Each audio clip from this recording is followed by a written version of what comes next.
Sam Tenpenny back with more Fair Cattle Markets Daily headlines brought to you by Tri-State Livestock News, the Fence Post, and Farm and Rancher Exchange. DTN reported last Friday that USDA Chief Economist Seth Meyer defended the decision of the National Agricultural Statistics Service to eliminate 3 market reports this year, including the July cattle inventory report, while noting that dropping the mid-year cattle report does come at an unfortunate time. According to the National Agricultural Statistics Service, the decision to discontinue these surveys and reports was not made lightly, but was necessary given appropriated budget levels. Talking about the canceled reports, Arlen Suderman, chief commodities economist at StoneX, said that it was a little disappointing to see the lost data because it is so important for a functioning market. He added that he was more surprised by the customer feedback about the canceled reports, emphasizing that there is user trust in that USDA data. According to the Hagstrom report, Suderman said his clients had been reading the USDA budget online and came to the conclusion that USDA could have found money to continue the cattle report rather than to some of the other activities in which it is engaged, while other industry groups did call the decision to cancel the reports misguided. Meyer, too, agreed that losing a mid-year inventory report on cattle numbers comes at an unfortunate time when the U.S. cattle inventory is at historic lows and showed another 2% decline in the January numbers as traders around the world rely on those USDA statistics that could show whether or not cattle producers are starting to rebuild their herds or if they're still impacted by drought or the cost of forage and so forth.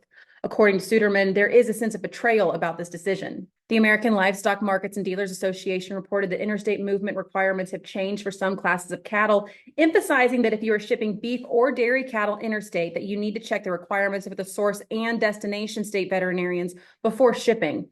As a beef on dairy animal that is born on a dairy is classified as being of dairy origin, regardless of how long the calf was at the dairy before being moved to a calf ranch or secondary location. Beef on dairy cattle are under the most increased scrutiny as we are seeing cases where animals previously classified as beef are now correctly being classified as of dairy origin. Some states are now requiring movement permits in addition to a certificate of veterinary inspection. These permits must be issued by the originating state in coordination with the destination state.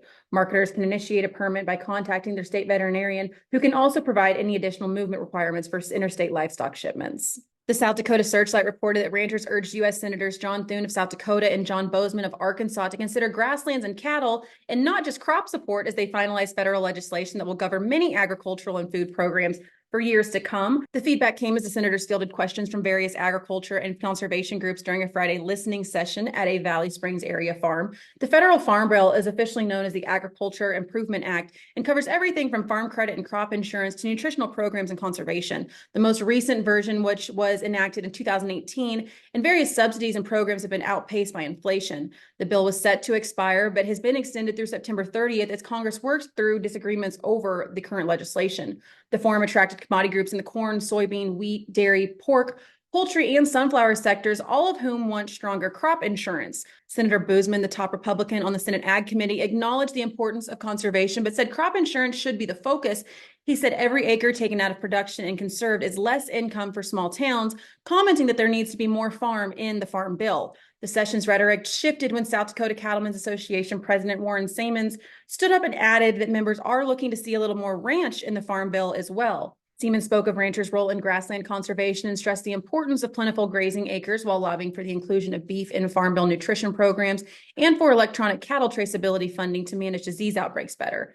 For reference, from 1995 to 2020, South Dakota farmers received $6.7 billion in federal payments for corn, $3.1 billion for soybeans, $2.4 for wheat, and $1.9 billion for conservation, among other items, while payments to livestock producers totaled $732 million.